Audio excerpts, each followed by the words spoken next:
भारतात निर्माण झाले नाही. पुढे की बाबासाहेब म्हणतात की मी काय प्रथम काय आणि प्रथमी भारतीय आणि मी अंतीय पण काय भारतीय आहे. त्याच्यानंतर बाबासाहेब त्याच्या उत्तरात म्हणतात त्या धर्माचा आपण स्वीकार केला तर आपणाला इतर देशातून आपल्या लोकांच्या भौतिक उन्नती करता खूप पैसे मिळतील. हा शब्द वापरला, भौतिक उन्नती. आपल्या लोकांच्या भौतिक उन्नती करता खूप पैसे मिळतील. आपणाला भारतीय राजकारणातून खूप बळी कमवता येईल. पण या सर्व गोष्टी परस्वाधीन होऊन आपणाला करता येतील दुसऱ्यांच्या ओंजळीने, दुसऱ्यांचे पाणी पिऊन आपल्या सर्वांगीण प्रगतीची ताण भागवणे हा पुरुषार्थ नाही. किती दिवस आपण त्या लोकांच्या ओंजळीने पाणी पिणार असं बाबासाहेब म्हणतात. हा पुरुषार्थ होणार नाही. स्वतःच्या हिमतीने, स्वतःच्या बळाने व स्वाभिमानाने आणि स्वदेशी नव्या धर्माच्या आश्रयाने आपण आपली प्रगती केली तर तो खरा पुरुषार्थ ठरेल आणि भारताच्या इतिहासात आपला पुरुषार्थ सोनेरी अक्षराने लिहिला जाईल.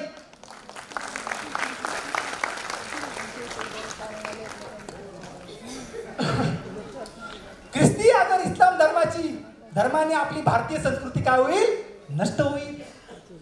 ख्रिस्ती आणि इस्लाम धर्मांनी भारतीय संस्कृती नष्ट होईल आणि जातीवंत संस्कृती राखणे हे बौद्ध धर्माचे रहस्य आहे. ते ज्यांना उमगेल तेच माझ्या धर्मदीक्षेबद्दल मनात किंतु बाळगणार नाहीत.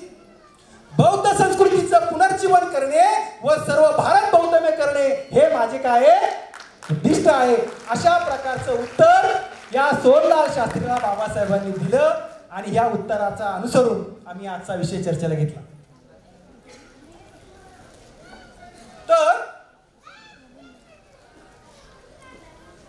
बौद्ध संस्कृतीचं पुनर्जीवन करणे, पहिली गोष्ट म्हणजे ही जी बौद्ध संस्कृती आहे याचा पुरेपूर अभ्यास बाबासाहेबांनी केला होता.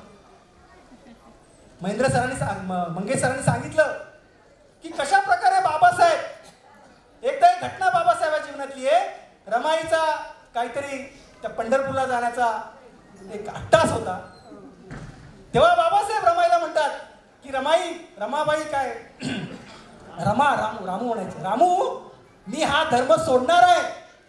1927 ची गोष्ट आहे. तर यावरून आपल्या लक्षात येईल की बाबासाहेबांना या संस्कृतीचा गाढा अभ्यास होता. कारण या देशामध्ये जोपर्यंत इस्लाम शासक या देशामध्ये येत नव्हते तोपर्यंत या देशामध्ये 1200 वर्ष बौद्ध धर्माचं शासन होतं. अनेक राजे महाराजे साम्राज्य त्यांनी उभं केलं होतं. असे मोठे मोठे बौद्ध सम्राट या देशामध्ये होते. आणि म्हणून 1200 वर्ष ज्या देशामध्ये एक विचार जेव्हा चालतो, राबवला जातो, तेव्हा आपल्या लक्षात येईल की 1200 वर्षामध्ये किती मोठी संस्कृती उदयास आली असेल. 1-2 वर्ष नाही, 1200 वर्ष. आणि त्या संस्कृतीने संपूर्ण मानव जातीचं कल्याण केलेलं आहे हे इतिहासाने सिद्ध केलेलं आहे. आणि म्हणून बाबासाहेब म्हणतात की मला या देशामध्ये बौद्ध संस्कृतीचं पुनर्जीवन करायचं. कारण आजची संस्कृतीचे गोडे गायले जातात की भारतीय संस्कृती असं आपल्याला विदेशामध्ये बोललं जातं, आपल्या देशामध्ये बोललं जातं. त्याच्यावरती बाबासाहेबांनी काही प्रश्न विचारले की तुम्ही ज्या भारतीय संस्कृतीची चर्चा करता ती संस्कृती, तिचा जर अभ्यास केला तर मी प्रश्न विचारतो. बाबासाहेब म्हणतात काय? तर बाबासाहेब प्रश्न विचारतात की या भारतीय संस्कृती म्हणून तुम्ही जे मिरवताय, वैदिक संस्कृती म्हणून तुम्ही जे मिरवताय, त्या संस्कृतीने काय दिलं भारताला? तर बाबासाहेब म्हणतात या संस्कृतीमध्ये 22 करोड लोक अस्पृश्य जन्माला घातले. आणि कुठल्या संस्कृतीचे गोडे गाताय तुम्ही? या संस्कृतीमध्ये स्त्रियांनी शिकायचं नाही. स्त्रिया या जनावरांसारख्या आहेत. ढोल हे तुलसी रामायणामध्ये आहे. ढोल गवार पशुशूद्र नरनारी सब हे ताडण क्या. अशा प्रकारे स्त्रियांना या संस्कृतीमध्ये शिक्षणाचा अधिकार नाहीये. आणि बौद्ध संस्कृतीमध्ये स्त्रिया या धर्मगुरू आहेत. जी आपण नर्तकी म्हणतो आम्रपाली, ती नर्तकी पुढे जाऊन भिक्षुणी होते आणि एक संघाचे अध्यक्ष होते. तिच्या हाताखाली 1500 भिक्षुणी काम करतात. पटाचारा, किस्सा गौतमी, भटकलेल्या स्त्रिया, या स्त्रिया भिक्षू संघामध्ये येतात, भिक्षुणी संघामध्ये येतात आणि काय होतात, गुरु बनतात. बौद्ध संस्कृतीमध्ये स्त्रियांना गुरुचं स्थान आहे, धर्मगुरूचं स्थान आहे आणि या संस्कृतीमध्ये स्त्रियांना शिक्षणाचा देखील अधिकार आहे. मग तुम्ही कुठल्या संस्कृतीचे गोडवे गाता? अशा प्रकारे बाबासाहेबांनी त्यांना खूप प्रश्न विचारले.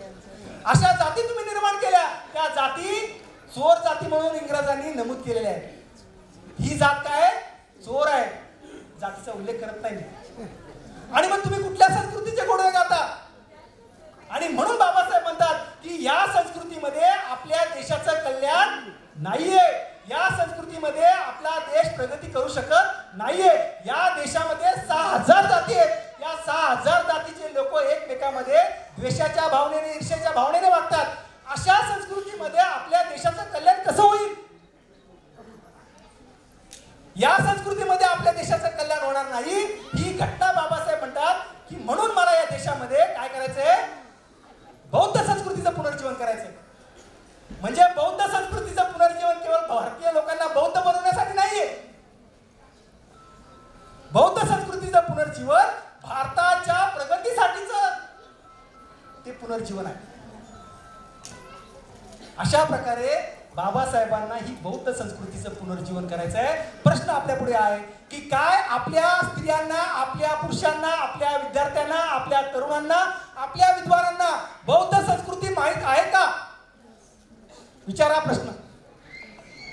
ज्या संस्कृतीचं पुनर्जीवन करण्याचं ध्येय उद्दिष्ट बाबासाहेबांनी ठेवलंय, ती संस्कृती आपल्या महापुरुषांची जी संस्कृती आपल्याला सांगितली, ती संस्कृती आपल्या उपासकांना, आपल्या उपासिकांना, कार्यकर्त्यांना, नेत्यांना माहिती आहे का?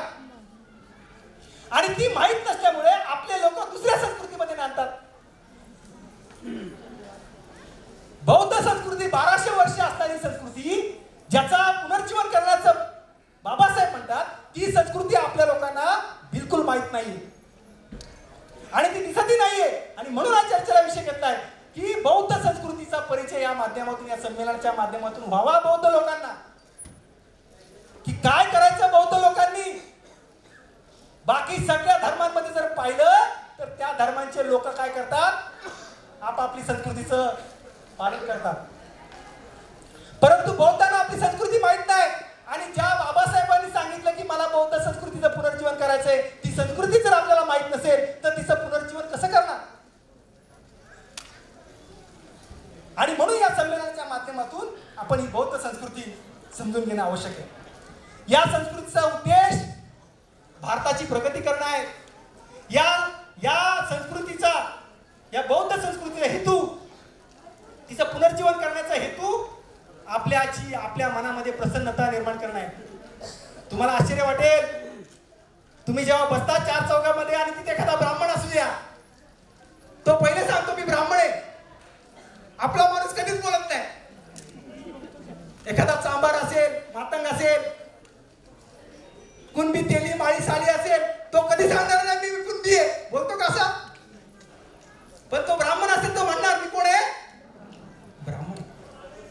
तो छाती ठोकपणे सांगतो मी ब्राह्मण आहे. त्याच्या संस्कृतीमध्ये त्याचा फायदा होतो, त्याला लाभ होतो, त्यामुळे त्याचं मन कसं आहे, प्रसन्न आहे. ह्या संस्कृतीमध्ये आपलं मन प्रसन्न नाहीये. म्हणून आपण जेव्हा एखादा माणूस म्हणतो मी ब्राह्मण आहे, तेव्हा आपला आवाज कमी होतो. अरे हा ब्राह्मण आहे. विचार करा, ह्या बौद्ध संस्कृतीमध्ये हे शक्य आहे. जेव्हा तुम्ही स्वतःला बौद्ध म्हणून घ्याल तेव्हा हे शक्य आहे की तुम्ही म्हणू शकता मी कोण आहे, बौद्ध. अरे हा प्रसन्नता नसल्यामुळे आपली प्रगती होत नाही. मन प्रसन्न नाही आपलं.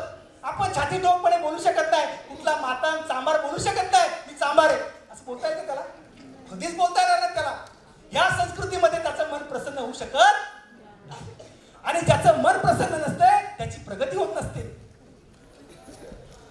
म्हणून ही संस्कृती आपल्याला आपल्या लोकांना परिचित करून द्यायची आहे की आपण काय आहोत, बौद्ध आहोत. ही संस्कृती किती आहे